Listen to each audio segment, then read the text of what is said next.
Sir? Yes, ma'am. Yes, sir. So another 5 minutes will start, sir. Okay, sir? Okay. நீங்க எப்ப start பண்ணலாமோ அப்ப சொல்லுங்க, I will start. Okay, sir. Okay, sir.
Yes, sir. We'll start it, sir.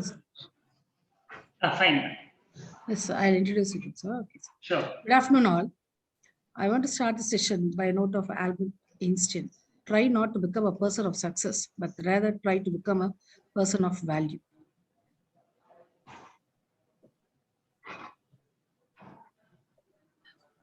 I take immense pleasure to introduce our session speaker,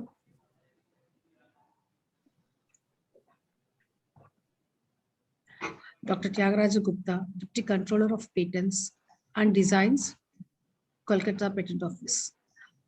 His nature of work includes to examine the application for patent and ascertain the novelty, inventiveness, and industrial applicability, to conduct hearings and interviews with applications for ascertaining patentability criteria, and to deal with pre-grant representation and post-grant oppositions arising in the patented inventions. He also issues decisions and orders in continuation with the pre- and post-grant opposition proceedings. He also issues a patent certificate and decision regarding the invention granted or refused. He assists the IPAB and High Court during the trial proceedings. And he has many credits on his publications, and he has published many articles related to patents in the distinguished journals. And he has also conducted numerous awareness programs related to the IPR in various technical universities and colleges all over India. Thank you, sir. Now the session is yours. You can start the sessions. Thank you, ma'am. And I welcome all the participants to this session of IPR. And I think this session is exactly midway in the series of sessions that is taking place the whole week. And I assume that the participants would have got sufficient knowledge and even be in a position to guide me if I am wrong in any of the situations. And also, my sincere request to all the participants here is that if at all you have any doubt regarding any issues, do not wait till the end of the session. You interrupt me then and there so that we will have this as an interactive session and clear your doubts then and there. Fine. Before I go into my topic, I want to play a video. And this being a post-lunch session, I know the difficulty out of it. So let's start with the video, then we will continue.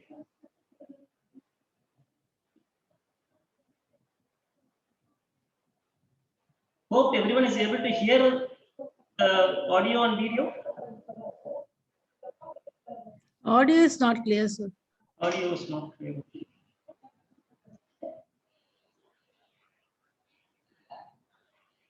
Is it okay now? No, sir. No, sir. Audio, you are not able to hear.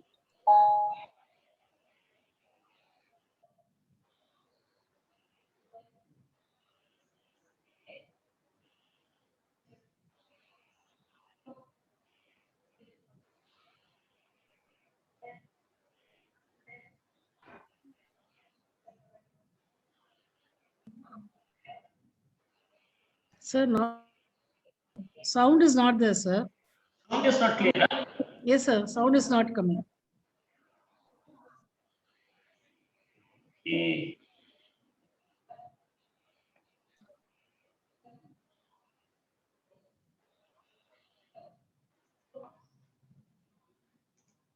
So you are not able to hear the audio. Yes, sir. Audio, we are not able to hear, sir. Okay. Fine, no issues. Let's not worry about the video. I'll just tell the contents of the particular video. Actually, it talks about a 9th standard student named Madhav. And I hope every participant here will be able to understand Tamil. And I have the liberty to switch to the local language Tamil, right? No, sir. It's a pan-India contestant, sir. Many of them are from North India, sir. Okay, then there is no purpose in playing the video also. It's a Tamil video, so let's not play Okay. it. Okay, sir. Okay. Fine then, fine then. So what the issue here was that this was a video that circulated through WhatsApp. It was very popular. So I wanted to show the video and continue with my session here. The content of the video was that it was talking about a student, 9th standard student named Madhav. And what was special about him was that during this lockdown period, as there was no school, he wanted to invest his time fruitfully, and he started learning so many languages, right from C, C++, Python, and so on. At one stage, what happened is that he thought this CPUs, which you have in our homes at desktops, are too cumbersome. Oh, so he thought, why should I not have a portable, handy CPU? So that now people are having classes online. And this portable CPUs would be of great help to them. And with that idea, he started doing research. And after so many attempts, after so many efforts, he came out with a portable CPU. That CPU could be connected to any device, be a TV or be any other monitors, and it acts as a system, enabling even any school students to participate in the online classes. Not only that, after inventing this portable CPU, he protected his innovation through patents. After protecting that portable CPU, he named it as Terabyte. And also he started his own company named Terabyte Innovations, and through which he started manufacturing that CPU, portable CPU. And within a month, he has sold almost 16 such CPUs. Why? Because that the normal CPUs available with the 4 GB memory RAM is costing around 18,000. But with the same configuration, this Madhav's portable CPU was costing just 6,000 rupees. And it was delivering all the functionalities of a normal CPU with the graphics card, with the memory, with everything. Very efficient motherboards performing twice the speed of the normal CPU. So that was the story behind that particular video that I wanted to play you. And you might be asking, in what way is this video related to our topic today? Yeah, that's a good question. You should be asking me. My point here is that, see, patent system has been devised to help innovators. And this patent system has the primary idea that every innovator in this country should be rewarded. Rewarded in two aspects. One, if at all the innovator comes out with a beautiful innovation, it should be protected, and a substantial period of time, say 20 years, has to be given to that particular innovator, so that in that 20 years, he is the only leader of the technology, and no one else can manufacture that technology without the patent holder's approval. If at all someone manufactures illegally, then the patent holder can take all legal actions against the illegal manufacturer. So 20-year protection is given to the inventor or the patent holder. And in this 20 years, only he can sell, manufacture, license it to someone else, or completely assign the innovation to someone else and get monetary benefits out of his hard work. That's the first point. The second point is that the patent system, if at all you don't protect your innovation, what happens in our engineering innovations, it can be easily re-engineered. You just disassemble everything there and see what is inside, and you could easily re-engineer the particular innovation. It's not that difficult. And you know the beauty that all re-engineered duplicate products will have better efficiency and also will be cheaper in price. So the public will naturally be driven towards that illegal products. What happens? The actual innovator will be at a loss. This should not happen. If such things happen, the actual innovator will not have further enthusiasm to go for further research and come out with further innovative products. This is a loss to the country. So it's the country's duty to protect every innovator in this country. So this patent system has again come to the safeguard of the innovators. And that is what has happened in Madhav's case. After coming out with this portable CPU, he went to the government of India and he protected his portable CPU through patents. After which he started his own company and started manufacturing and selling it. So that even if you think of manufacturing this portable CPU, you couldn't do it because it is protected through patents. The point here is patent system has no barriers for age. A 9-year-old kid or a 90-year-old aged man, anyone can invent and anyone can protect. Has no barriers of age here. There is no barrier for social strata. The rich, poor, low income, middle income, irrespective of any social strata, the patent system is universal, is unique. And also, there is no gender bias. Male or female, men or women, all treated alike. But in one or two instances, ladies, women are given a bit of an advantage. Fine.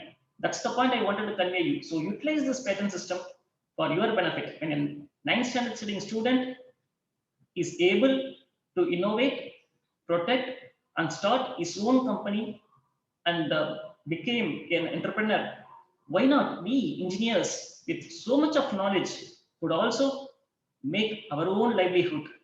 That's the point behind that particular video. And to make you as an entrepreneur is what I'm going to discuss in the subsequent slides. Fine.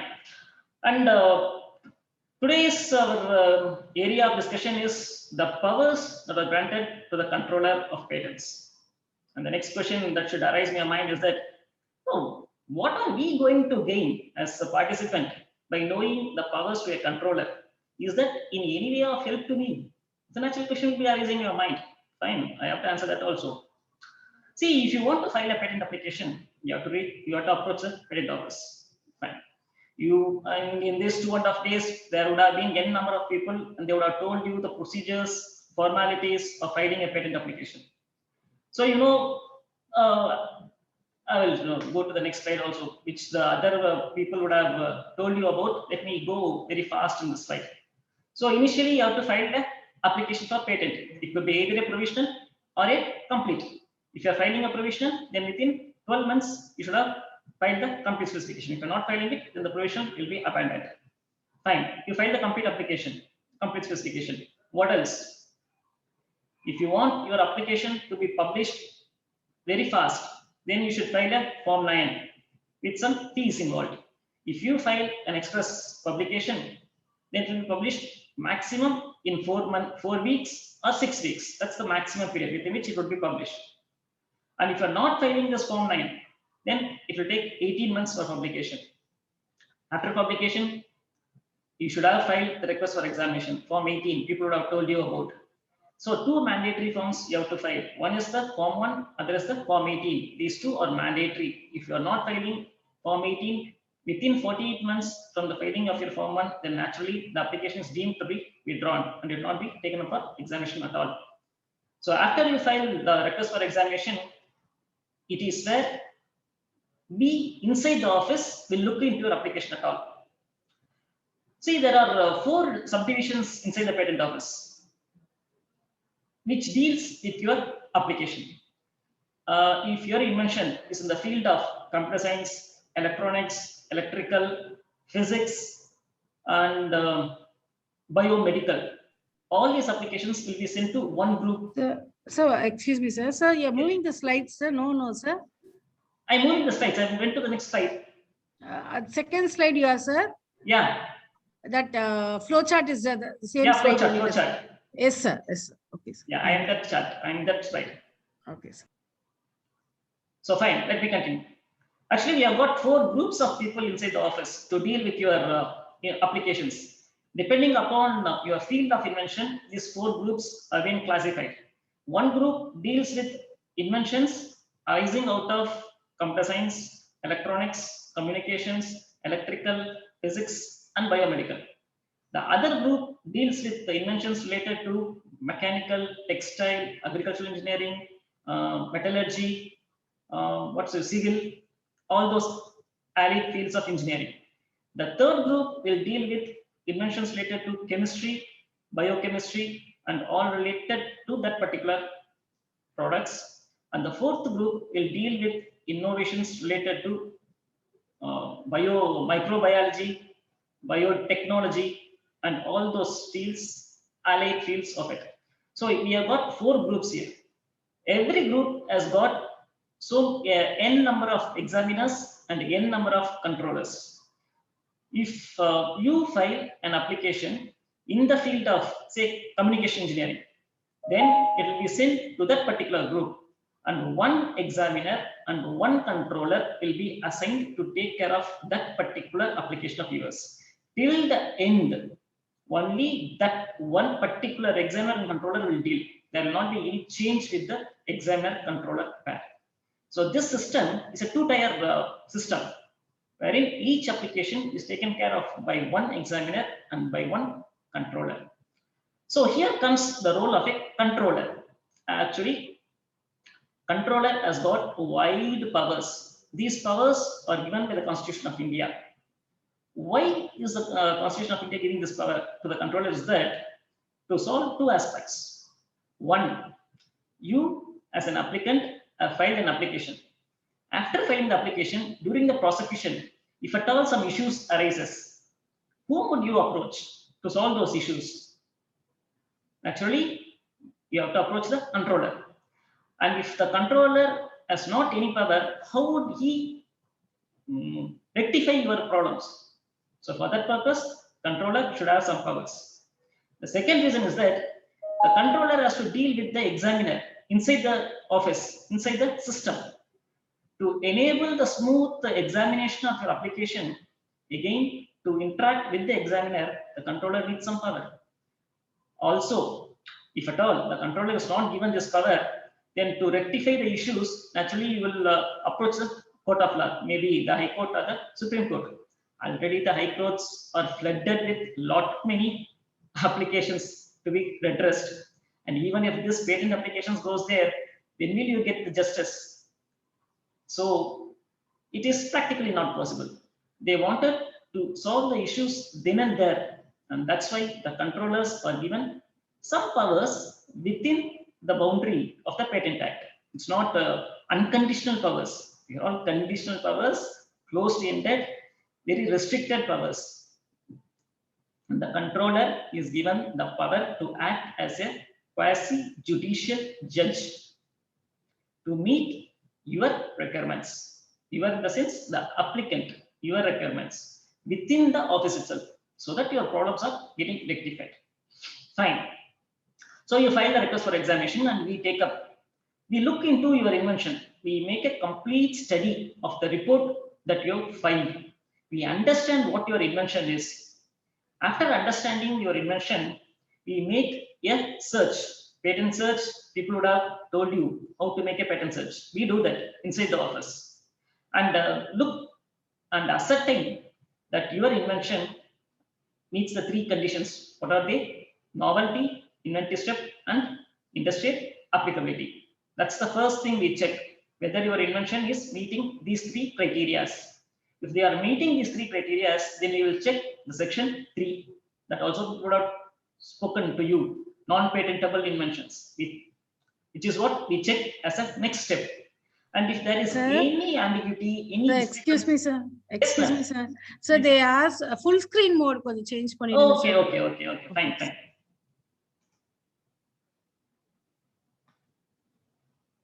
Is it okay now? Is it okay now, ma'am? Yes, sir. But yes, sir. Yes, sir. It's big. Yeah, made it be full screen. Yes, sir. Okay. Fine. Where was I? Yeah.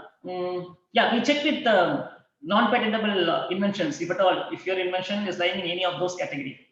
And if there are any discrepancies, any ambiguities, we prepare a report that is called first examination report. And we send that report to your address for communication. Nowadays, there is no physical sending. It's only through email. And this is the first communication you will receive from the patent office after you filing an application for patent. Once you receive this first examination report, your duty starts. Look at the report, see what has been mentioned there. Have a complete understanding of the report. Then prepare a reply to the report. To each and every objection that is told in the report, prepare a detailed reply. Give your arguments, give your opinions, and also if at all there is any inconsistency or any issues, any wrong. Sir, yes. Some of them are viewing by mobile, I think so, sir. You can change it to slideshow, sir. Then it will be easy for them to view, I think. I moved it as a slideshow. Okay, no issues. So slideshow. Let's slide. Yeah. Yeah, now I've started a slideshow. Yes, sir. Yes, sir. Fine. Hope the slides are clear to you. But don't worry too much about the slides. They are just only as a guidance for you. Do not depend too much of the slides. Okay. If at all you have any doubts, you just message me in the chat box, or you could unmute yourself and ask me. You will clear it off. Fine. So you prepare a reply to the first examination report that you receive from the patent office, and the timeline is very fixed here. It's only 6 months. Within 6 months of the receipt of the first examination report, you have to prepare the reply and refile it to the patent office. If you are not able to do it within 6 months, you will be given one extension. Can be for 1 month or 2 months or 3 months, but that should be taken in one instance alone. So 6 plus 3, totally there are 9 months you could take for replying your first examination report. So you refile it. You make some changes in your specification, your invention, and you refile it. Then what happens? The same person, the same examiner controller who gave you the first examination report will again look into your amendments and see if whatever queries we raised are met. If it is met, no issues, your patent will be granted. If there are still some pending objections, then we won't refuse you just like that. We will give you an opportunity to interact. It's like an interview. We schedule a day, a time, and we will give you a link, video conferencing link, on which time you could come online and interact with us. You could orally tell us what's your invention, what was the objection, how you are able to overcome the objections. So it is called hearing in the patent parlance. It is simple like an interview with you. Based on that hearing, the controller will suggest you to make some corrections, to make some amendments in your invention, which you could carry on further, and you could refile in 15 days from the date of the interview or hearing. And in that final submission, if you are able to meet all objections, your application will be granted. Even after that particular hearing interview, you are not able to meet the objections of the patent office, then it will be refused. This is the overall procedure. Also, once your application is refused, do not worry. This is not the final, patent office is not the final authority here. You have further, earlier it was the IPAB, Intellectual Property Appellate Board, to whom you can appeal that the controller has not applied his fine, is what generally people say. And so he has refused my invention. So you please look into it, is what usually people say. But now there is no IPAB. IPAB has been dissolved recently, few months back. So the applicants have no other option now to only approach the High Court and say that my application has been refused in the patent office. There is no logic behind it. So you please look into it and advise or give suggestions to the patent office to relook into it. So this is the next option you have got to take on with your patent applications. So this is the procedure from your filing till the grant of your application. And in this procedure, as I told you, you could see the role of an examiner, the role of a controller coming at various instances. And in all those instances, the controller will execute some of his powers. As an applicant, it is mandatory for you to know what is the power of a controller, so that if at all the controller is not judicially using his powers, you could stand a chance to ask the controller, sir, these and these are the powers accorded to you. Why not you use those power and rectifying the problem here? Like that, you could stand a chance to ask. If you do not know what the power of the controller, how could you ask the person to execute his powers? That is why this session is gaining importance for you. The crying baby gets the milk. To cry, you should know how to cry. And here, to ask the controller, you should know what's the power of the controller. Only then you could ask him. So please pay attention to this session, and I will tell you what are all the various powers granted to a controller, which you as an applicant can make use of for the speedy disposal of your application and for the smooth disposal of your application. Fine, I think I have given a clear introduction to what we are going to talk about. As I told you, this patent system is a two-tier system, examiner and controller. Both the people will have a look at your invention before deciding what to be done on that. And when we say controller, the Patent Act generally says is the Controller General of Patents, Designs and Trademarks. We call it as CGPDTM. But one Controller General cannot dispose of thousands of patent applications.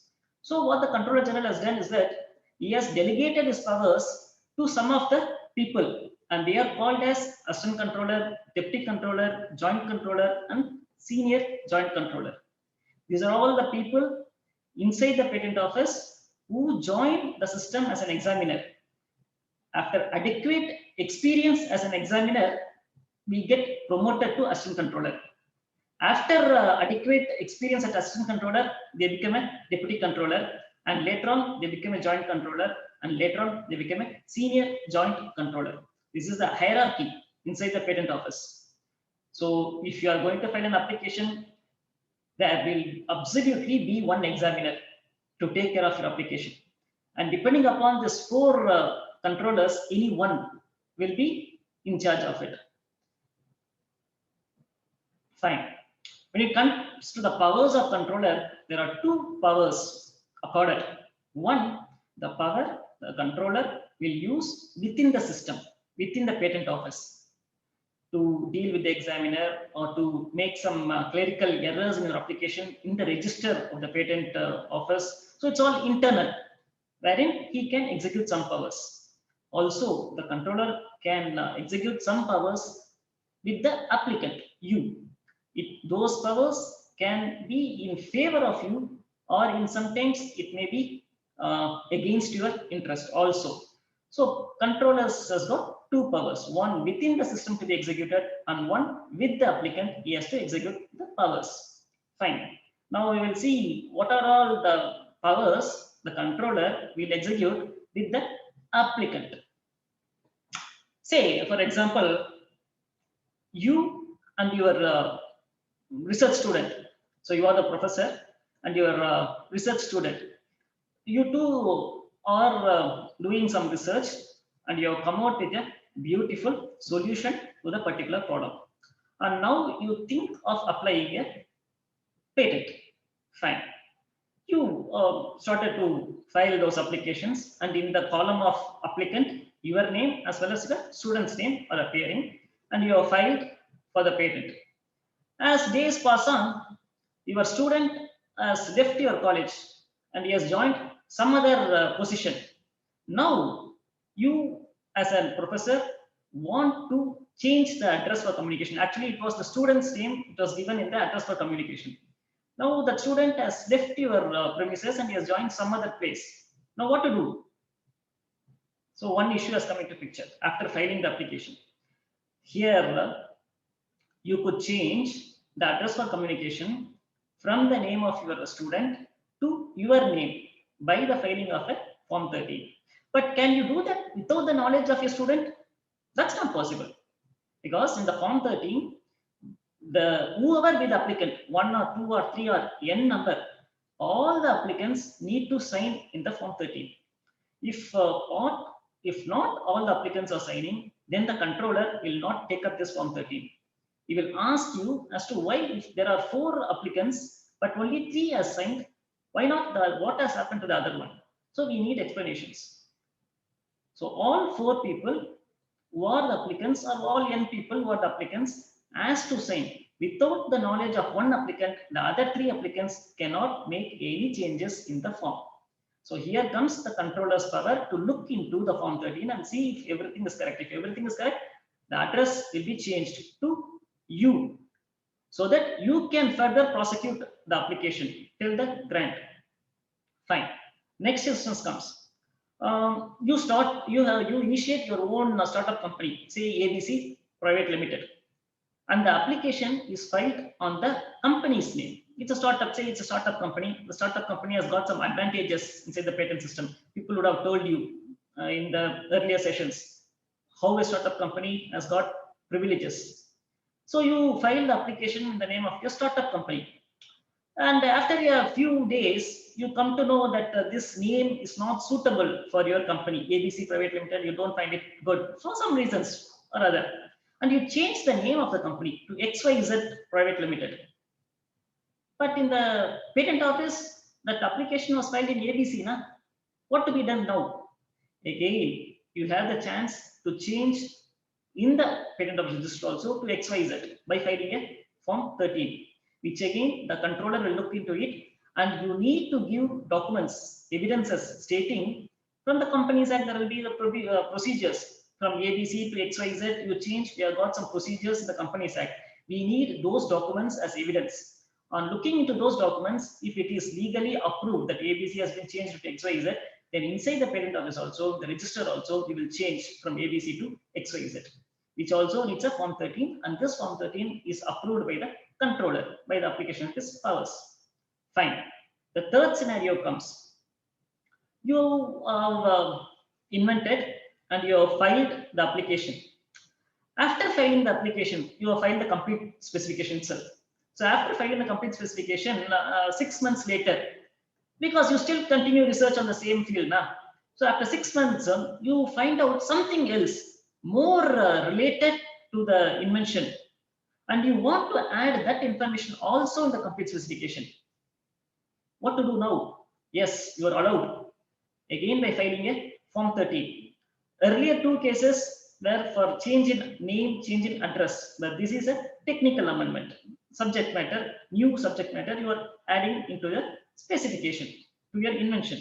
We allow, but the new matter that you are adding, technical matter you are adding, that should be as an explanation or as a correction. only in these two categories, we allow this technical amendment.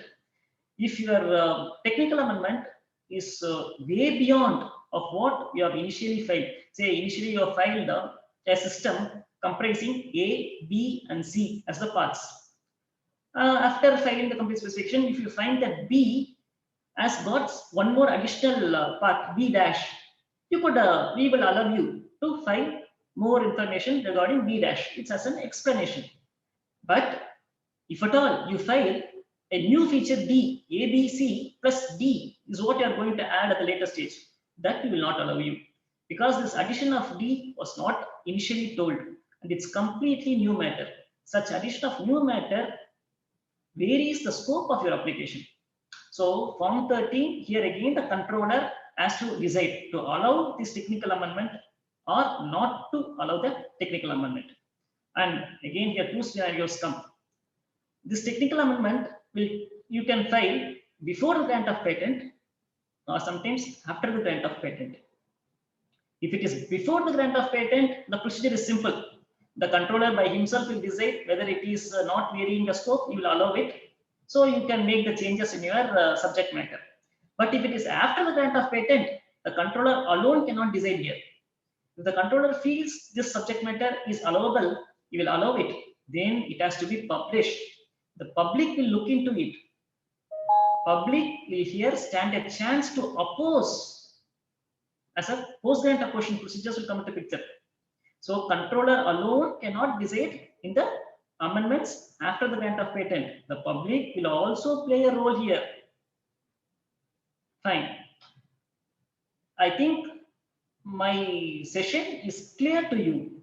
No ambiguities, right? Under the assumption that my session is still now clear to you, I proceed further. Yeah, this is the sample form 13. See, this was filed by Kumarasamy College of Engineering. They were the applicants initially. And later on, what happened is that that college could not prosecute the application. So they gave some powers to Mission Legal. That power is to, at the later stages, on behalf of Kumarasamy College of Engineering, this Mission Legal will take up the proceedings. So this is the form 13, change of address from Kumarasamy College to Mission Legal Advocates. This is the form 13. And to support this form 13, see, they have filed evidence in a 100 rupee stamp paper executed between Kumarasamy College of Engineering and Mission Legal Advocates. That Kumarasamy College principal has given a power to Mission Legal that year after my application will be prosecuted by Mission Legal, because we are involved in so many other educational aspects. We don't have time to deal with the patent office. So on my behalf, this Mission Legal Advocates will take care of all the further prosecutions. So this form 13 is a change of address. So form 13 was filed and a supporting document by the Kumarasamy College is also filed. So controller will look into both and it is a valid document. So he will allow this form 13, and from the records, whatever correspondence on this application will hereafter be sent to Mission Legal and not to Kumarasamy College of Engineering. So change of address has taken place. Fine. Now will come the other case. See, you as a professor and your research student have applied for a patent. After a few days, say after 6-7 months, some misunderstanding comes between you and your student. Can you remove the particular student from this application? Or take one another example. You and your student have filed a patent application. After 6 months, you find your another research student is also has contributed something to this invention, and he also wants to become a patent applicant along with you too. Now, can you add that particular person as an applicant? Yes, both are possible. And in both the cases, you need to file a form called 6, form number 6. And you have to state in the form 6 as to why you want to remove the applicant or why you want to include the applicant. If you want to remove the applicant, the person whom you want to remove should also give his consent that hereafter I don't want to be a part of this application. And it has to be submitted to the controller, and controller will look into all the facts. And if at all the necessity arises, this copy will be given to any other person who is a party of this application. And the controller, if required, he will call all three of you. He will have a meeting with all three. He will ask the reason for removing that particular applicant person from the application, or the reason for adding one more person into the application. If those reasons are valid, satisfactory, and meeting the requirements of the Patent Act, then you could either include a person, third person, as an applicant in your patent application, or if the need arises, you could remove the person as from the patent application. Anything is possible, but these are possible through the filing of a Form 6, consent from the person whom you want to remove or whom you want to include, and this has to be decided by the controller. The controller, if the need arises, will call you. You in the sense all the people party of this application.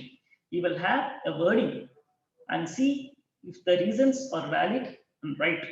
Only then he will go and proceed in adding or removing a person. Fine. See, this is one another typical case. There are two applicants in the application.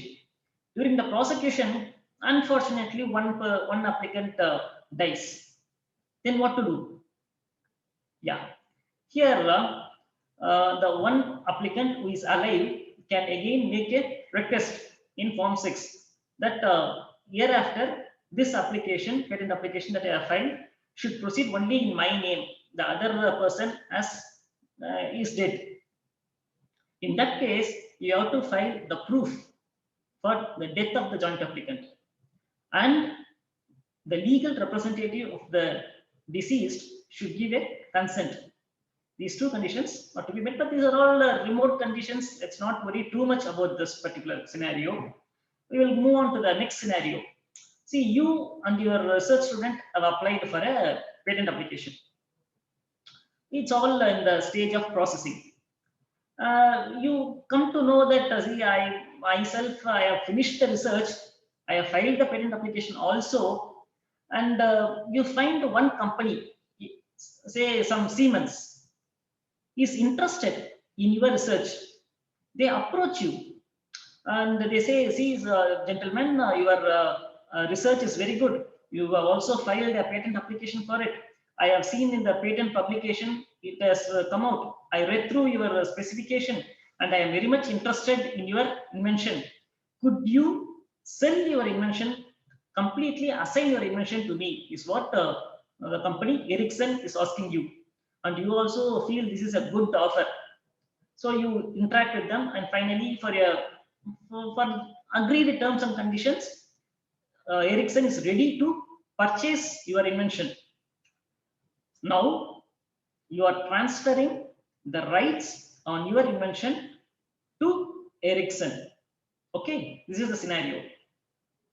From this day onwards, you have no rights on the patent application, but Ericsson will take up all the rights, and this is executed through Form 6.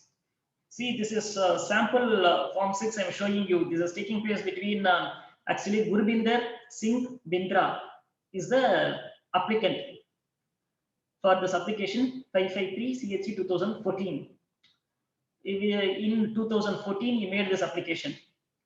Later on, this Tagos Design Innovation is a company, private limited company from Bangalore. They went through this research work by Gurbinder Singh. They found that particular research by Gurbinder Singh to be very useful to their design company.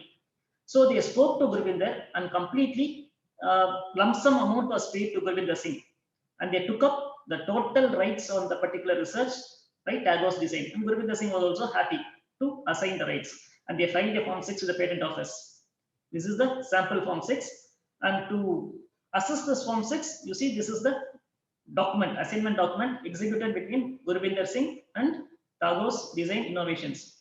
From today onwards, all my rights on this patent application I give to Tagor's design innovation is what is being stated in this 100 rupee stamp paper.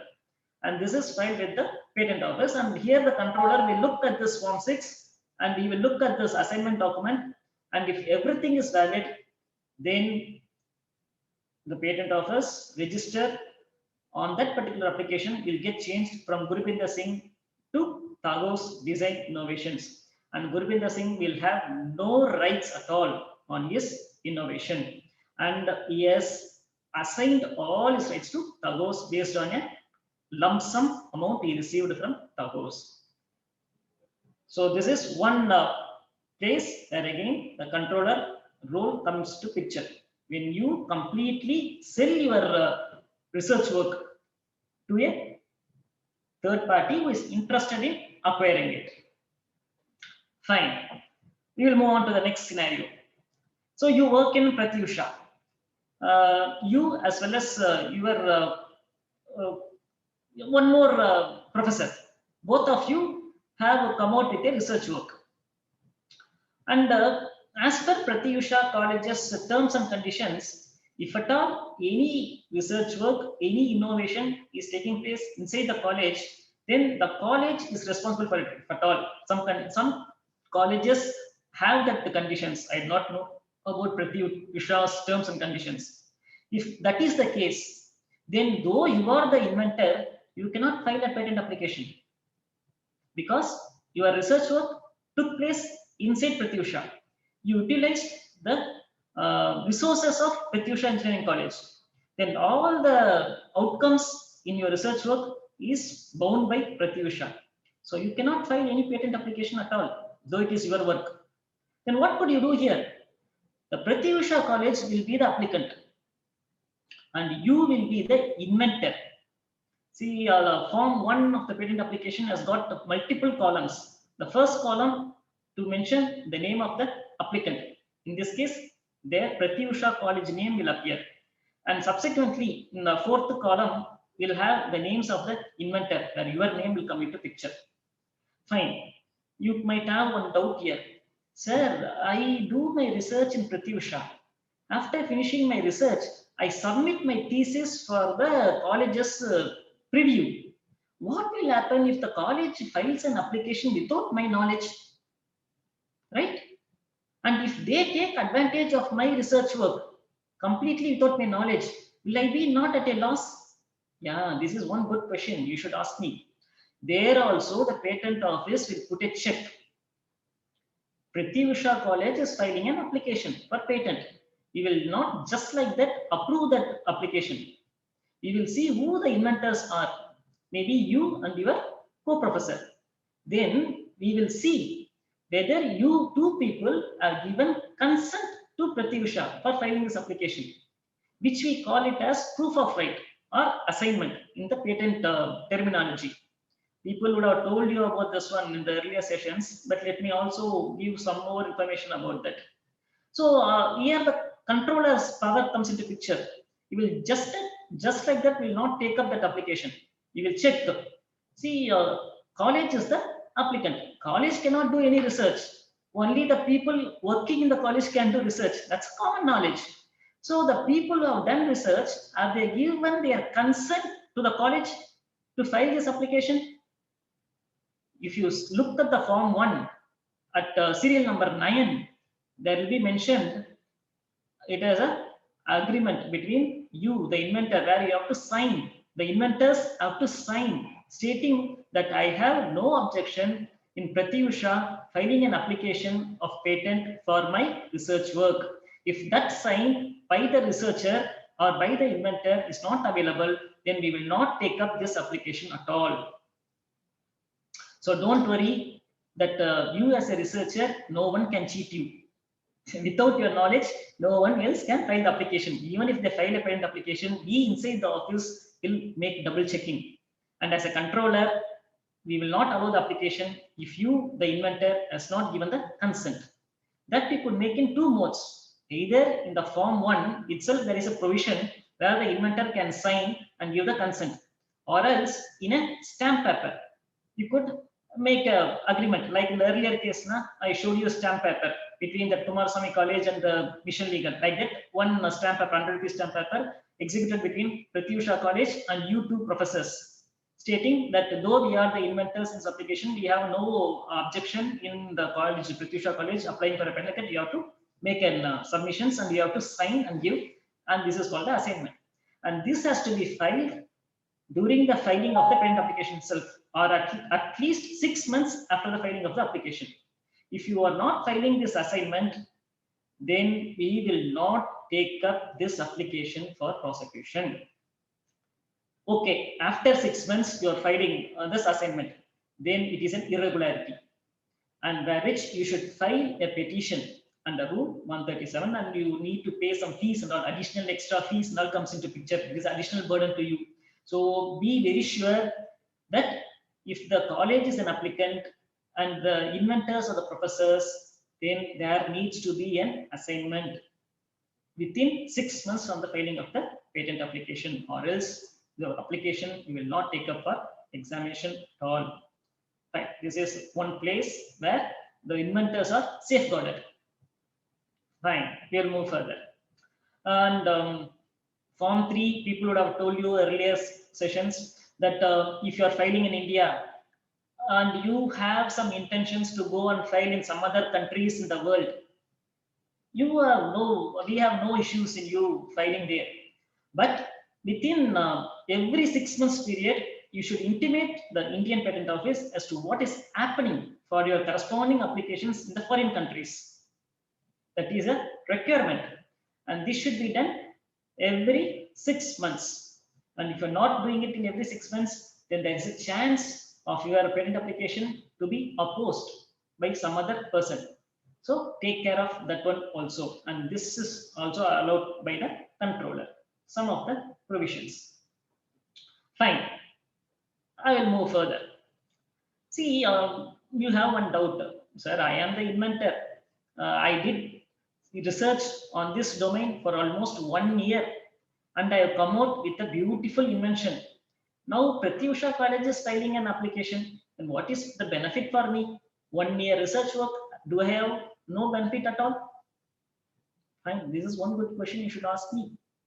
Yes, as an inventor, what are the benefits do I have? The rights goes to the Pratyusha College. Then what do I have? Inventors, see, generally, Pratyusha College is paying you the salary, and there itself they make an agreement. By the time you join Pratyusha College itself, there will be some agreements you have signed that all the intellectual property arising by the utilization of the resources in the Pratyusha College is assigned to Pratyusha College, and for which I get the salary. This is what the agreement you would have signed by the time you join the college. So rights legally goes to Pratyusha, but you can take a credit by filing Form 8. If you file Form 8 now, then the patent certificate we issue at the end of the process will have the name of the inventor also, apart from Pratyusha College. This is one credit you could get. Moral credit, that is what I could say. And during your to all NIFR or any other rankings or NAC accreditations, this patent certificate with your name as an inventor, if you file Form 8 alone, your name as an inventor will appear in the certificate. Otherwise, your name will not appear. So keep this Form 8 in your mind. If at all, if your name as an inventor want to appear in the patent certificate, then don't forget to file this Form 8. Otherwise, only Pratyusha College's name will appear in the certificate, not your name. Only in the patent office register you will have your name. That is very difficult to, for the general public to look into. So keep this option in your mind. Form 8 has to be filed if the college is the applicant. If you are the applicant, no issues. Fine. Then I told about the first examination report. That is the first report you will receive from the patent office after you filing an application. So once you receive that report, you have only 6 months time to meet those objections, or you could get one extension. That could be for 1 month or 2 months or 3 months, but for only one instance itself you should get decided. Through your Form 4 you need to file, and for if it is for 1 month, 1,000 rupees is the extension fee. And also, I told you that we will just like that not refuse your application. We will give you an opportunity to hear, like a interview. I told you, no, the beginning of the session itself. And there also you could take some extension for the hearing. Say, I say, maybe after 10 days, I have given you a hearing. You are scheduled with some other appointment on that hearing, on the date. So you could ask us to change the date. You could ask us to adjourn it. But that also includes a fee. But chances are there, possibilities are there, options are there, you could utilize it. Again, the controller will look into all these aspects and he can either allow these extensions or he may not allow the extensions. But the controller has the power. And the Form 8 I was mentioning, this is the sample Form 8. And these are all available in the IP India websites. If the college is applicant and you are the inventor, then do not forget to file the Form 8. See, this is the final patent certificate you will receive from the patent office. Sample certificate I have shown you here. See the patent number, 6-digit patent number at the top you could find. Below that you could find the 10-digit application number. The moment you file an application for patent, this is the 10-digit number you will receive from the patent office. And below that you know the date of filing. And below that, actually this was filed by Bardiyar University. So the name patentee's place, Bardiyar University appears. If Pratyusha College is filing, then Pratyusha College's name will appear there. And Bardiyar University has filed a Form 8. That's why you could find the name of the inventors below Bardiyar University. See, 3 professors' name are appearing here. And below that, you could see that it is hereby certified. In English, you could find that a patent has been granted to the patentee for an invention title. Your title of the invention comes here. So title of the invention is very important. It is appearing in the patent certificate. It will appear in the publication document. So title is important. So be very judicious in selecting a title, and people would have told you how the title should be. It should be within 15 words and so on. So conditions are there. You would have heard in the previous sessions. So title is important because it is appearing in so many places. The patent certificate it appears, in the publication document it appears, in so many places it appears. So judicious in selecting a topic, a title.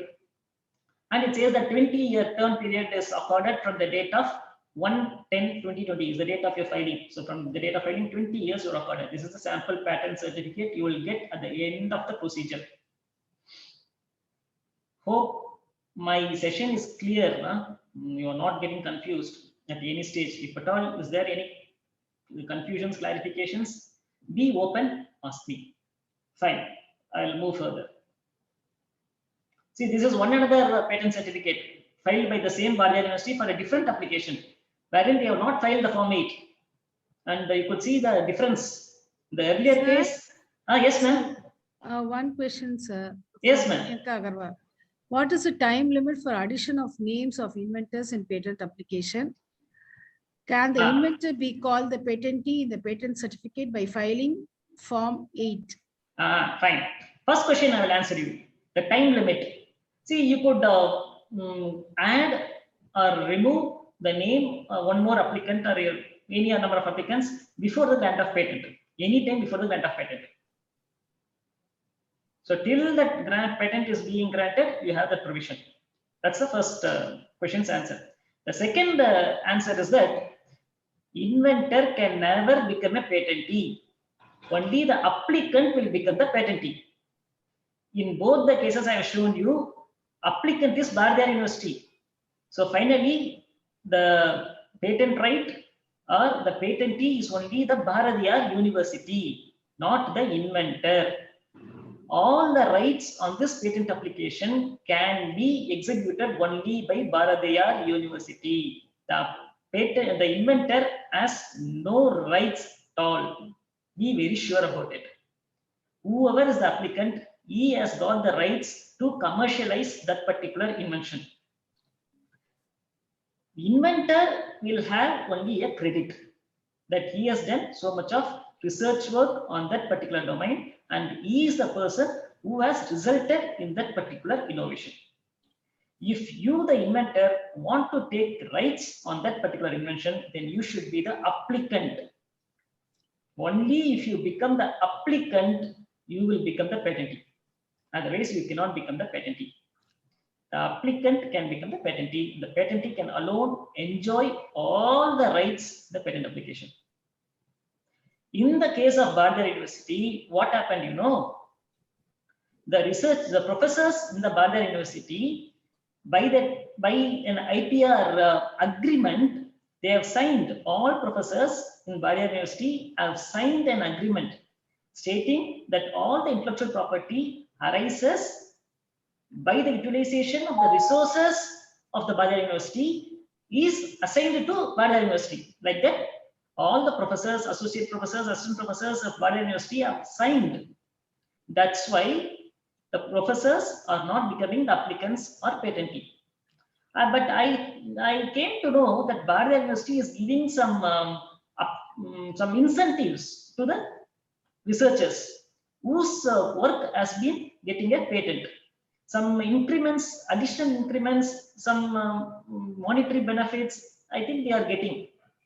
That is what the benefit an inventor can get inside the university. I hope my second answer is also, second question is also clarified. Fine. Under the assumption that it is clarified, I'll move further. So you now understand the benefit of Form 8.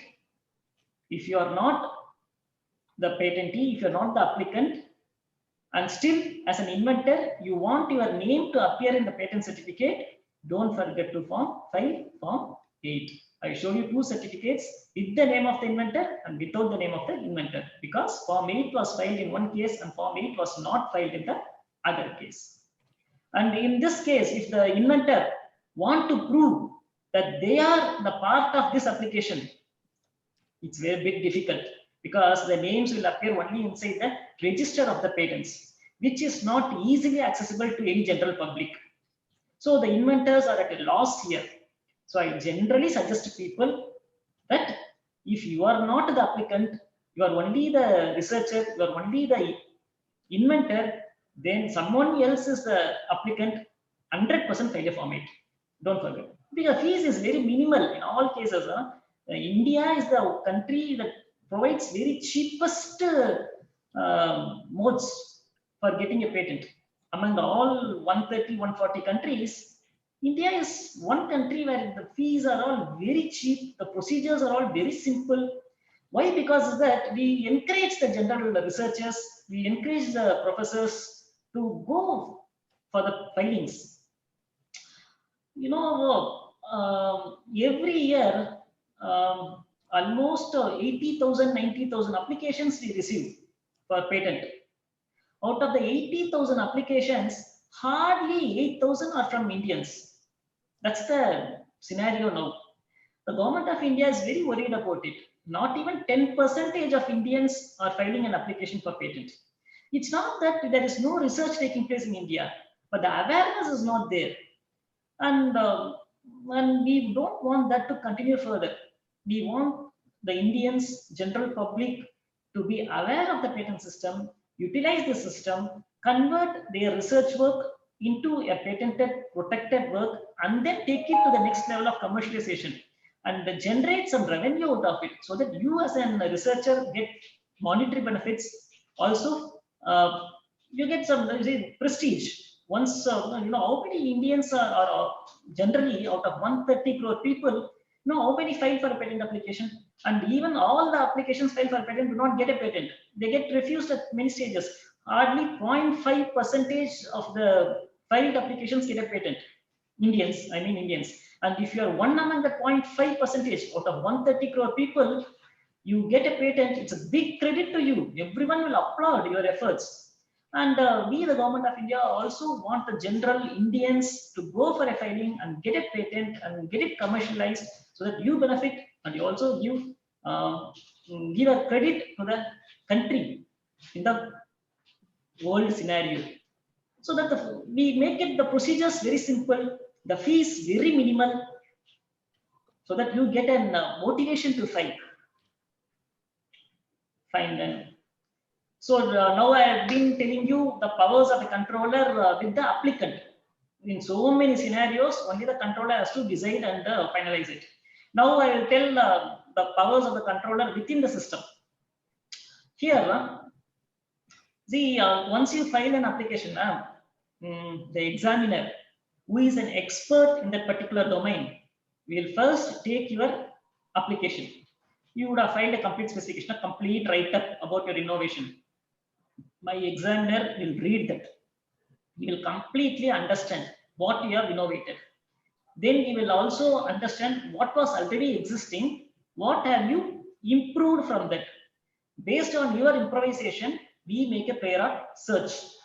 And if at all there are any documents relevant to your innovation, we collect those documents. And he prepares a report. After my examiner preparing a report, and he will check that novelty, inventive step, industrial applicability, section 3, section 10. So many sections are there. My predecessors would have told you about all those aspects. And it's a collection of all those sections. A report is generated, and my examiner will send it to me as a controller. I have the option to either change that report. If some documents my examiner cited are not so much relevant to your innovation, I will remove that document citation. Or if I find I have the liberty to make one more examination on the invention, and if I find a new document, I can include it. So as a controller inside the office on your application, over the powers of the examiner can be implemented. You could remove some documents, or I could add more documents, or I could add more objections to your invention. So many powers inside the office I take off. And suppose sometimes what happens is that no, you do your research in the field of communications. Unfortunately, we classify every application for patent are classified into different groups depending upon the field of your invention. Unfortunately, if your invention is the field of communication is classified into computer science, and it will go to a computer science expert. What happens is that he may not be in a position to understand your invention. So the controller there will reclassify your invention back to communication, and he will send it back to the different group. So the controller internally has got the power to reclassify the application and send your invention to a different group. And reallot among, so these are all internals. I don't know how much this will be of use to you. Let me skip this slide. It may not be of relevance to you. Fine. See, I told you that if at all, if your application is not meeting the set standards of the Patent Act, then a patent may not be granted to your invention. But just like that, we will not refuse an application that is not legally valid. So the section 14 of the Patent Act says that if at all the controller is pushed to that situation where I have no other option but only to refuse your application for patent, then I have to call the applicant for an interview, oral interview, and hear your opinion on the particular application, which is called an opportunity. We call it as hearing or opportunity of being heard. So controller alone has got the power to call the applicant for a hearing before taking any adverse decision on your application. If at all your application is very good, there is no citation at all, it meets all the requirements of the Patent Act, then I will not at all call you for any hearings at all. I will straight away grant your application and the certificate will reach you home. Only when I take some adverse decision, I need to have an interview with you. Otherwise, I will not at all have any interviews. And this section is stating that natural justice, that if I am giving any negative report, negative decision, then I have to interact with the applicant. So controller will interact with the applicant. After interaction with the applicant, still you cannot meet the objections. Then alone, I have to refuse the application. Suppose in the interaction, in the interview or hearing, whatever it be, I tell some points to you, and in the contemporary, you give me some changes, and the suggestions that you give are acceptable, then I can, as a controller, can also suggest you, sir, you have come out with so and so invention having A, B, and C, but A, B, and C is already existing. But from your document, I find B dash. B dash is not available in any of the prior documents. Include B dash so that you can overcome the objections. Like that, I can also give you some suggestions during the interview, during the hearing. And if you are okay with the B dash, you could make some changes in your claims. We call it as amendment. Then you refile your amended document. And if that refiled document is meeting all the objections, again, I can grant your application. And if I am executing all possible modes to grant and still I don't find any chance, only then the last option, I will go for a refusal. And that refusal is the power given to the controller under section 15. But if I refuse your application, don't think that this is the final. Above me is the court, High Court, wherein you could go and appeal that this controller has refused my application. He has not looked into all other options. So court can come and save me. Like that, you have got further higher authorities where you can go and make your appeals. Generally, as from my experience, I will tell you three situations where we are forced to refuse the applications of your patents. I will give you case laws for all these three scenarios. The first case is that you could see here, stems is what I'm showing you. Someone please unmute and tell me whether my voice is clear. You are able to see my slides. There is no ambiguity because I'm. Yes, sir. It's clear. It's clear. It's because I've been continuing for almost an hour without getting any response from you, so I got some doubts. Fine. If it is clear, I'll further move further. You are seeing some stems. Sir, 1 minute, sir. Participant, if you have any doubt, please you can unmute it and ask the doubts. Okay. Don't wait till the end of the session. If 1 you have minute, doubts, sir. 1 minute, unmute sir. and then and there clear it off. Let it be an interactive session. Because Sir. a post-lunch session will always be a bit boring. I don't want that to happen here. Only if you interact with me, I can keep the session. Gokul, sir. Gokul, sir, now you can ask it out. Gokul? Gokul, sir.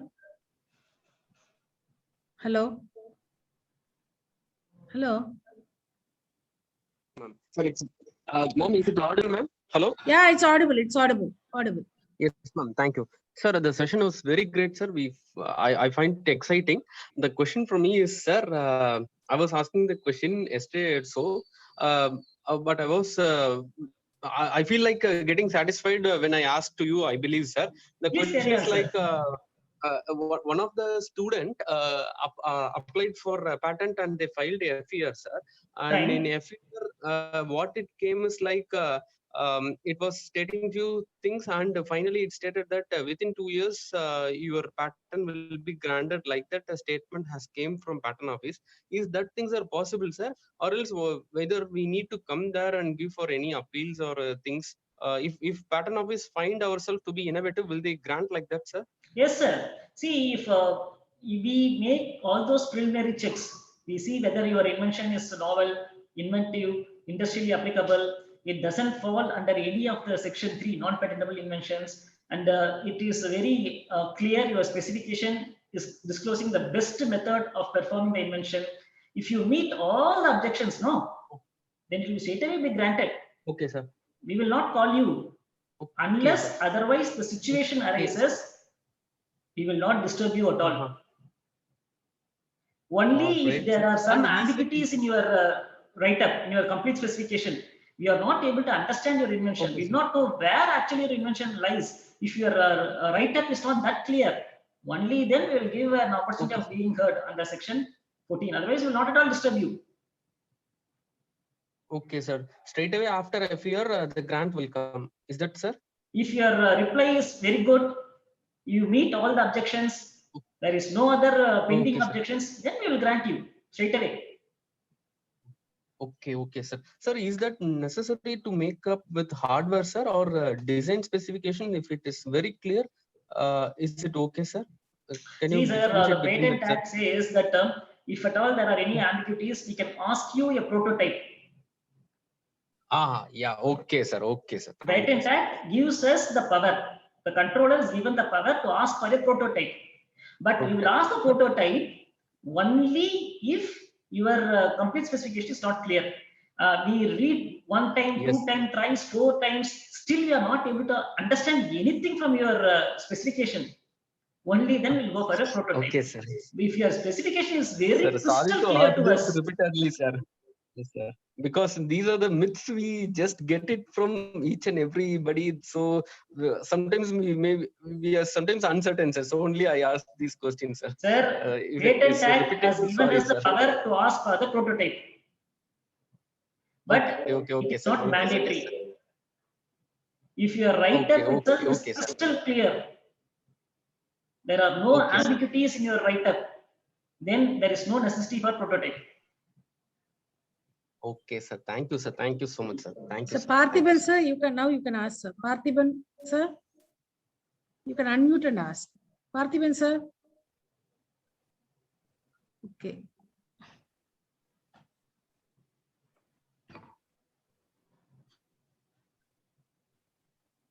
Shall I proceed further?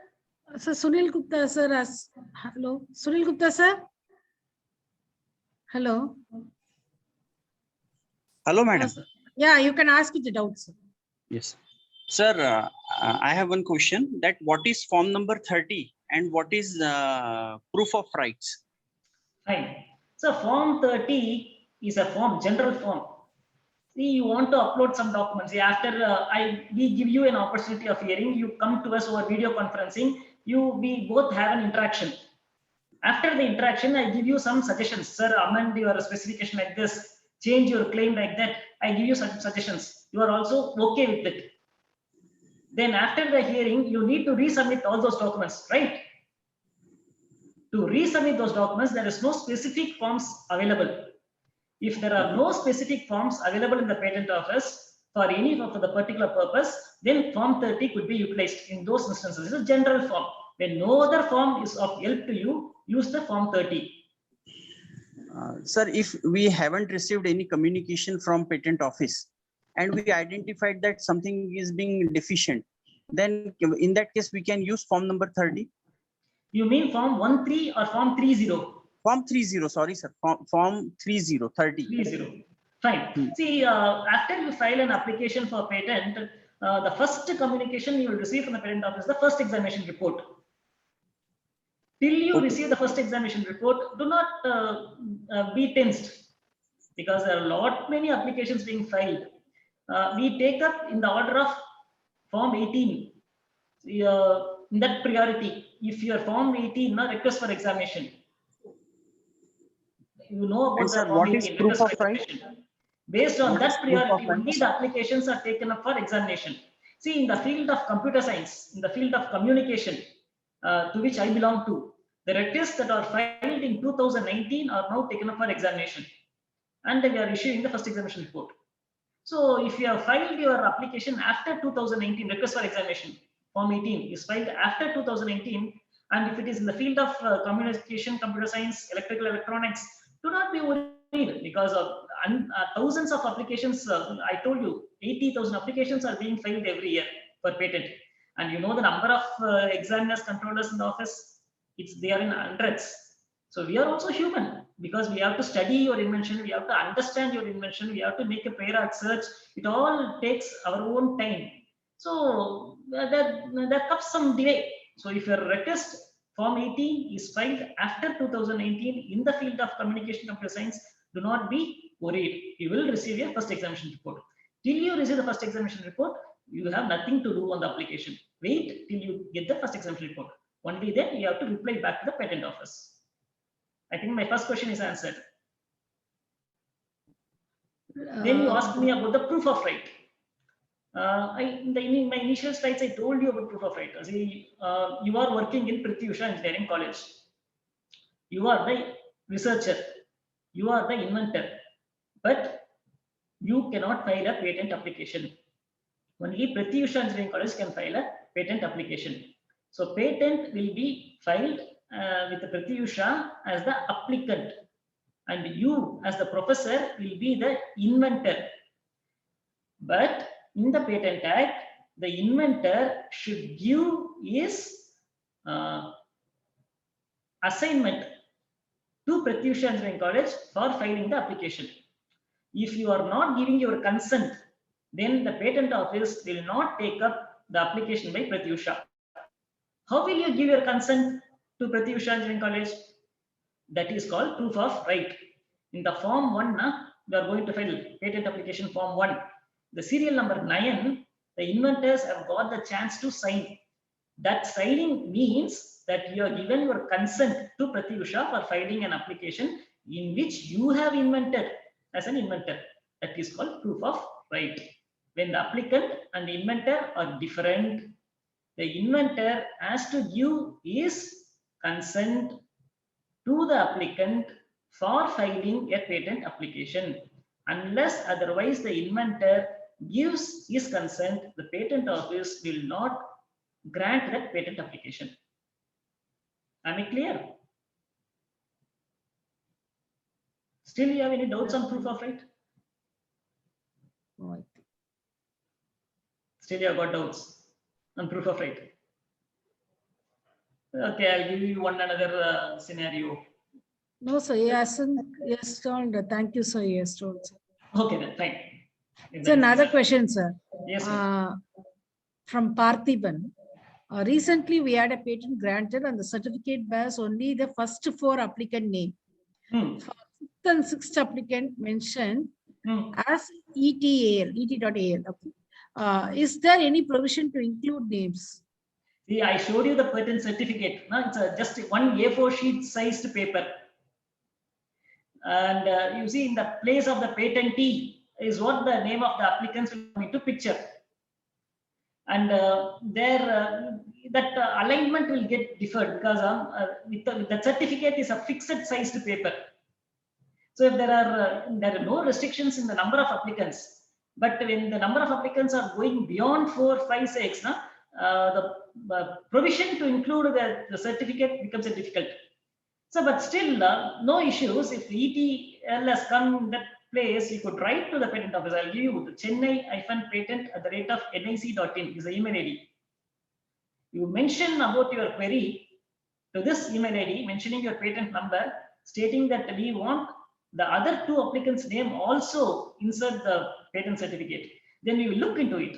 We will see whether alignments can be modified to include all those stuff. We will take care of that one also. 100% you will take care of. But you make a query to the patent office in this email ID. It's filed in Chennai, right? Yes. I think so, sir. Then you write the Chennai-patent@nic.in.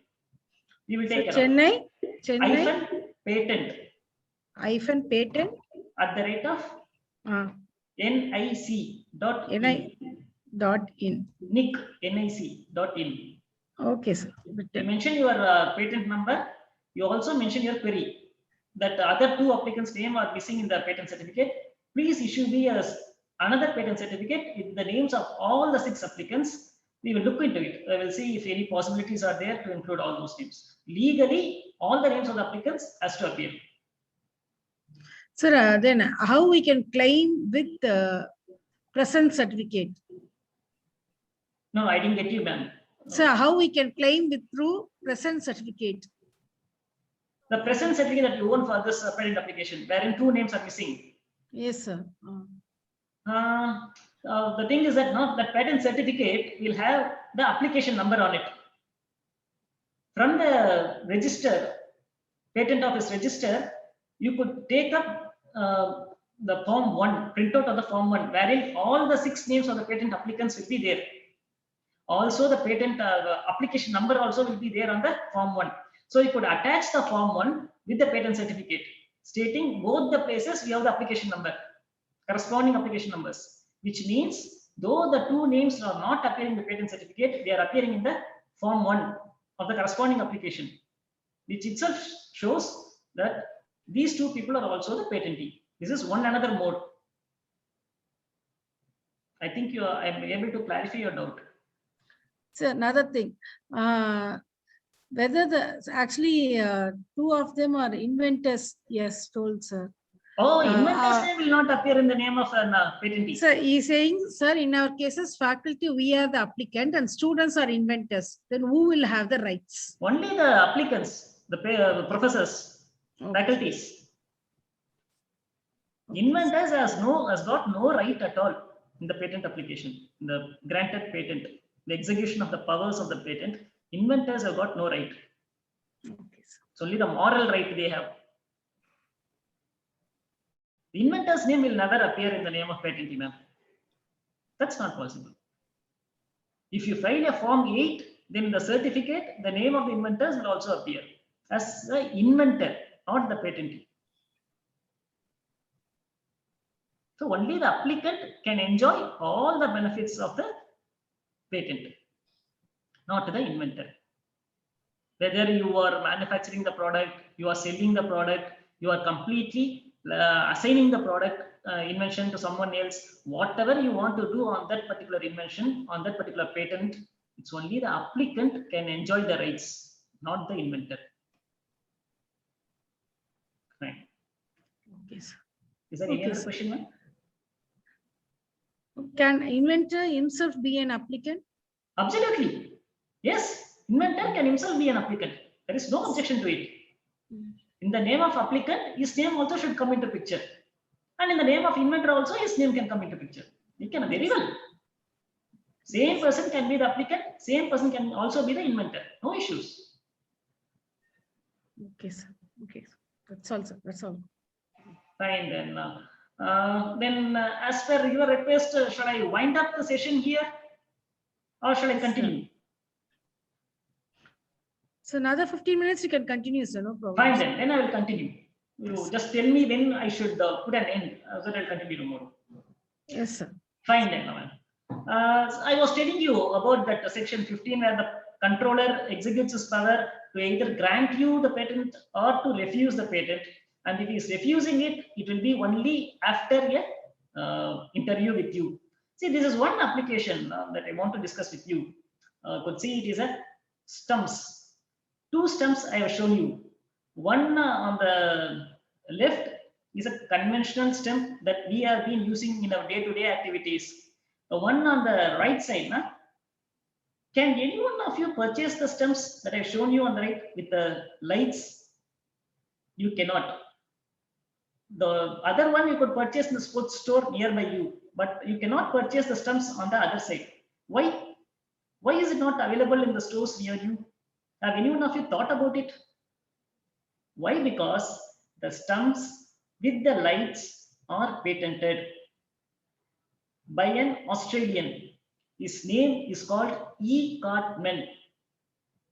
In almost 135 countries, 136 countries around the world, he has protected this particular stumps. Now tell me, technically, what is the advantage, or what is the constructional improvement that has happened in the stumps as compared to the conventional stumps? I find three technical improvements constructionally. One, he has inserted some LED lights on the stems as well as the bails. This is the first improvement. Second, he has put high precision pinhole cameras in the stems so that it is easy for the third umpire to decide the leg LBW. Third, he has put high precision mics on the stumps so that it is easy for the third umpire to decide caught behind. That ultra edgy things and all coming, the third umpire decides. So technically, he has put these three aspects in the stumps. And do you think putting these three aspects in a stump make it eligible for a patent? If you ask me, I will say putting a light, putting a camera, putting a mic, is this big technical improvisation? But it was granted a patent. You know why? See, conventionally in our electrical engineering, what are we being taught? That if a light has to glow, the circuit has to close. You switch on the switch, the circuit closes, current passes, and the light glows. This is what conventionally we have been taught in the electrical engineering. But is this conventionally what we have been taught? Was that being implemented in the stumps? The bails are on the stumps. the circuit is closed. So electrical engineering says when circuit is closed, light should glow. Is the light glowing here? No. Only when the bails are out of the stems, when the circuit is open, the light glows. So he has not conventionally implemented what he has studied. It is out of a box thinking. Do you realize? Only for this aspect of out of box thinking implementation of the engineering subject knowledge is what the patent is granted. When the circuit is closed, light should glow. But here, when the circuit is closed, light is not glowing. When the circuit is open, the light is glowing. For this aspect, this stems was given a patent. So this is how research takes place. That's the first aspect I want to tell you. Conventional application of what we study will not lead us to big innovations. It should be an out-of-box thinking. You study something in your subject, you assimilate the knowledge out of it, and you apply it in out-of-box thinking. Such out-of-box thinking applications have a greater chance of getting a patent protection. Fine, this is one aspect I want to tell you. So you got the patent protected in almost 136 countries of the world. Then innovated out-of-box thinking, then he protected. This is the second step, protection. Now comes the third step, commercialization. See, these sort of steps are in great demand with ICC as well as BCCCI, because when the conventional stems were used, the BCCI as well as ICC were criticized for wrong judgments by the umpires, and it was derogatory to their fame. And when such good stems come now, ICC and BCCI will be in great eager to purchase it. So they approached the patentee, E. Cartman, and E. Cartman was also ready to sell the products. You know, the price of one pair of the stems, the 3 stems plus 2 bails, could anyone imagine? In the Indian rupees, it is 25 lakh rupees. And for a game to be played, you need one pair at the runner side and one pair at the batsman side. So 2 pairs are needed. So 25 plus 25, 50 lakh rupees. Also, in the middle of the match, if the stump breaks down, they cannot stop the match. So they should have 2 more pairs as a standby. So for one match to be played, you need 4 pairs of stumps. And you know the price they are paying to E. Cartman? 4 pairs into 25 lakhs. It's 1 crore rupees. Could you imagine? Just stumps. They are ICC and BCCI are paying 1 crore rupees to him. See the power of innovation, protection, and then commercialization. But the story doesn't end here. See, all those stems are made up of fiber plastics. So you throw the ball even at 200 kilometers per hour, these stems are not going to break. If that is the case, if once ICC or BCCI are purchasing by paying 1 crore rupees, for entire lifetime they can use these stems alone. So the total market value for E. Cartman is 1 crore plus 1 crore, only 2 crores, that's all. He cannot sell any other stems because it's not going to get damaged. So what is the need for purchasing more? But E. Cartman thought in a different fashion. He doesn't want to finish his market with 2 crores. He made an agreement with both ICC as well as BCCI, stating that you use my stems, you pay me 1 crore rupees. At the end of the match, if the stems are broken or not broken, you have to give me back all my 4 stems. This is what the agreement is. See how beautifully he has made an agreement. So after every match, the stems are coming back to E. Cartman. So E. Cartman has not sold his stems. He has given on rent to ICC and BCCI stems. So for rent, he is charging 1 crore rupees. So if ICC is now recently IPL, BCCI conducted almost 40-50 matches. So 50 matches, each match 1 crore rupees, and E. Cartman earned 50 crore rupees. Actually, the market was only for 1 crore. But how beautifully his business mind came into picture and translated that 1 crore rupee market into 50 crore rupees a year. So this is what the beauty I want to tell you in this case. First, how should be a research? Identify the domain where the market is in great demand for it and come out with a beautiful solution for that particular problem. So before getting into research, make a literature survey and make sure that if I'm going to do research in this domain, the market is in high demand for my product. So identify that sort of a domain before doing research. Second, after doing the research, think of a way of out-of-box implementation of what you have learned, so that not easily any people can conceive it, so that you get a higher chance of getting a patent as well as a market. This is the second thing I want to tell you.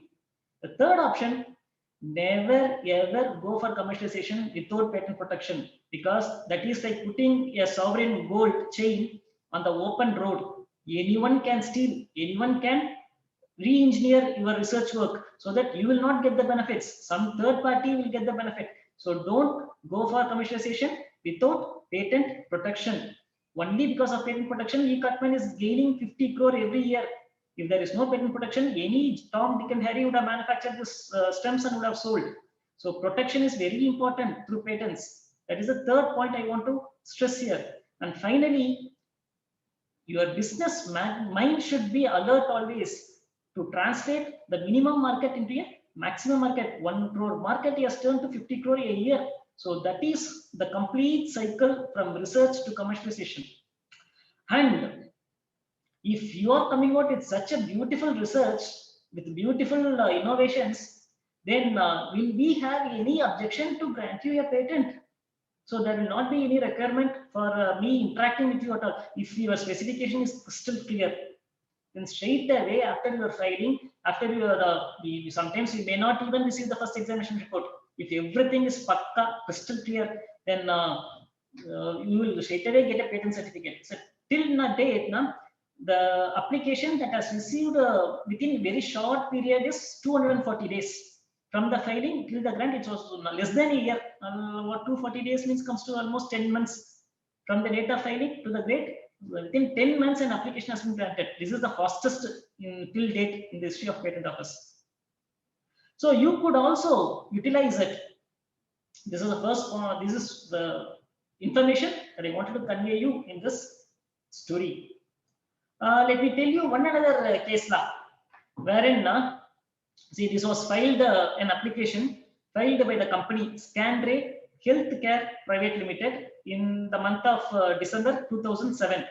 So what their invention was that, see, now patients are admitted in hospitals and we take so many tests on them, and there are so many patients, and one test taken on one patient can possibilities that that test can be misappropriated to the second patient.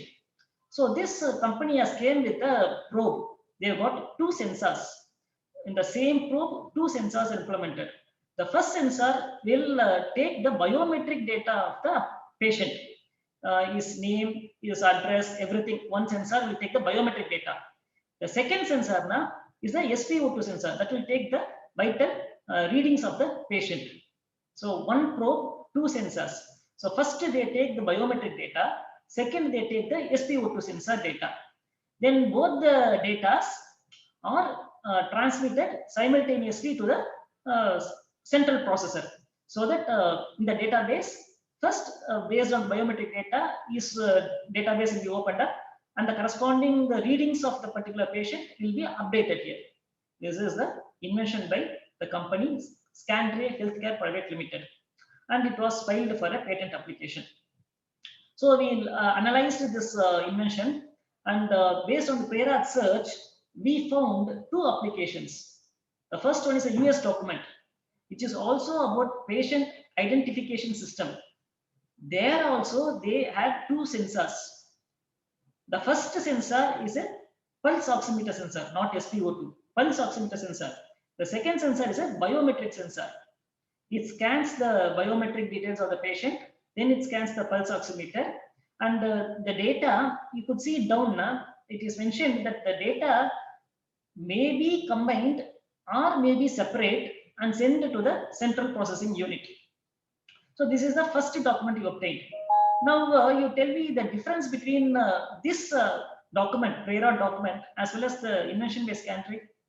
You could find 2 marked difference, right? The sensor is not SpO2, it's pulse oximeter. This is the first difference you could find. The second difference, in the invention, both the readings of the sensors are transmitted together so that they do not get misaligned in the central CPU. But here it says they may be separate also. So this is the second difference. So we made another, continued our search, and we found out one another document, D2, which is also about a health monitoring device. And here also I could find two sensors. One sensor is the SpO2 sensor, which our invention has. The other sensor is a pulse oximeter sensor, not biometric. And here in the specification, they are told that both the sensors data are combined, they are encrypted, and then they are sent to the CPU. So this is the second document we have found. Now combining the document D1 US document and this D2 US document, is not all the features of the invention are identified. SpO2 sensor is identified, biometric sensor is identified, taking the readings separately is identified. Then after taking readings separately, they are clubbed together in a single encrypted data and sent to the CPU is also identified. So whatever features that Scanray has claimed, is it not identified in these two documents? Is there anything left out? Nothing. All the features of the invention are disclosed in these two documents. So we sent this document to Scanray stating that your invention is not inventive. The 21J, people would have told you about it. We cited these two documents and we have objected that there is no inventive step in your invention. These are the two documents, and we gave an opportunity for hearing also. We called the representatives from Scanray Healthcare and we had an argument. We looked into all possibilities in the specification, but there was nothing they could do, Scanray, as all the features of their invention are disclosed in either D1 or D2 or taken D1, D2 together. So finally, even as a controller, I could not give them any suggestions or amendments. And as an applicant, they are also not in a position to take any changes. So ultimately, this application by Scanray was refused a patent under section 15 citing 21J. So this is one power of the controller where we will try all possibilities to grant you a patent for your invention. To the extreme, we will try to grant you a patent. But if your specification is not very clear, is not giving us any scope for any amendments, and if there is, your invention itself is only this, and there is no other features that is not disclosed in D1 and D2, then what else a controller can do here but to refuse it? But before refusing, we take all necessary actions in safeguarding the applicant's interest. Only at extreme situations where nothing could be done, we will choose this option of refusal. So finally, this Scanray's application for patent was refused and nothing was able to be done. And he also appealed with the higher forums. Even there, it was refused. So what my point in this case study is that do not restrict your research work to that particular problem alone. See, you identified one problem. You are carrying out your research. You found out with one solution. Our suggestion is, if you can come out with a second solution to the same problem, carry on with it. If you are able to come out with a third solution for the same problem, carry on with it. As many as different solutions for the same problem, you find out it is as much as beneficial to you. Now in a patent application, you club all these 5, 6 or at least 2 solutions for the same problem. Club them in the single application, file for a patent. So that if the one solution is not inventive, at least you may get a chance for the second solution to be inventive and a patent may be granted to you. So you widen the scope of getting a patent. I think you are able to understand my point. Sir? Yes, ma'am. Sir, we can wind up now and we'll continue tomorrow, sir. Fine, ma'am. No issues. We will wind up here, and tomorrow, first session, we will continue, ma'am. Sir, we'll stop sharing the screen, so we'll take a photos. Okay. Yeah, fine. Participants, kindly switch on your cameras.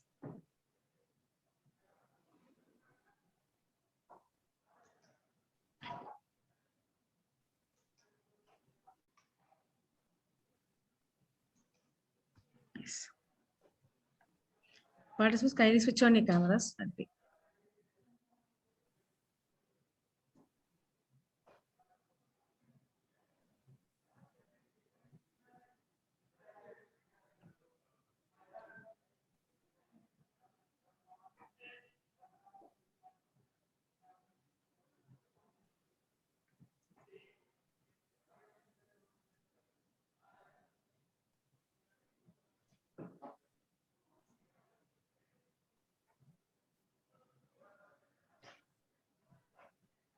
Yes, sir.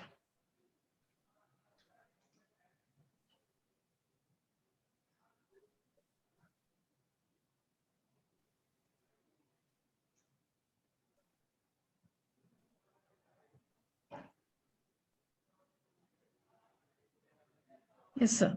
Thank you, sir. Thank you, sir. Thank you, ma'am. Thank you, ma'am. Thank you, sir. It's okay, sir. We'll meet by tomorrow 9 o'clock. Sharp by 9 o'clock. Okay, sir. Yes, Thank ma'am. you, sir. Thank you. Thank you, sir. Participants, kindly join by 9. By sharp by 9. We'll have the session tomorrow. I have posted the feedback link as well as in the group, as well as in the chat box. You can do it. Okay. Thank you. Thank you, ma'am. Thank you. Thank you. Thank you.